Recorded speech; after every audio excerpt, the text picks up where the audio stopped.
अस्सलाम वालेकुम दोस्तों, तकरार ड्रामे जी अॼु बहितरीन नई अपडेट तव्हांखे ॾींदासीं। छा नवाब खान बचल ऐं मीर खे कोर्ट ताईं पहुचण ॾींदो या वरी उन्हनि खे रस्ते में अगवा कराईंदो?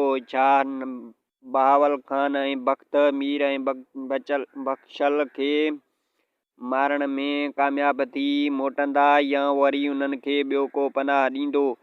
सॼी कहाणी तव्हांखे नंढड़े वीडियो में ॿुधाईंदासीं। वीडियो पूरो ॾिसो जीअं त सॼी कहाणी तव्हांखे सम्झ में अचे थी सघे। Laljan Baloch official YouTube channel खे बि सब्सक्राइब, लाइक, कमेंट, शेयर कजो। अगरि फेसबुक पेज ते ॾिसी रहिया आहियो त फेसबुक पेज खे बि लाइक, शेयर, कमेंट कजो।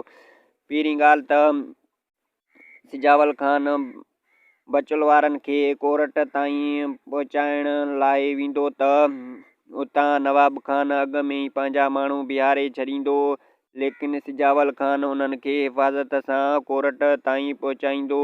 ऐं ॿी ॻाल्हि त नेक्स्ट एपिसोड में तव्हां ॾिठो हुयो त सिजावल खान मीर खे अस्पताल पहुचायो ऐं हाणे सिजावल खान जो भरपूर मदद हूंदो मीर वारनि सां। ऐं सिजावल खान कोशिशि कंदो त मूसा ऐं दरिया खान खे बि आज़ादु कराए जेल मां आज़ादु कराए वठां।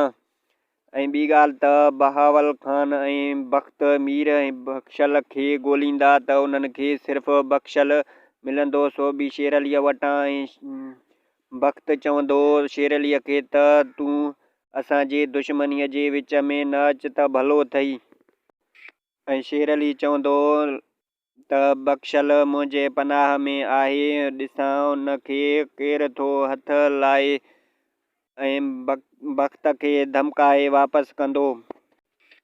ऐं बख्त सोचींदो त शेर अलीअ जो कहिड़ो लालच बख्शल वारनि में आहे जो उन्हनि जो भरपूर मदद करे थो। वीडियो पंहिंजे पुॼाणी।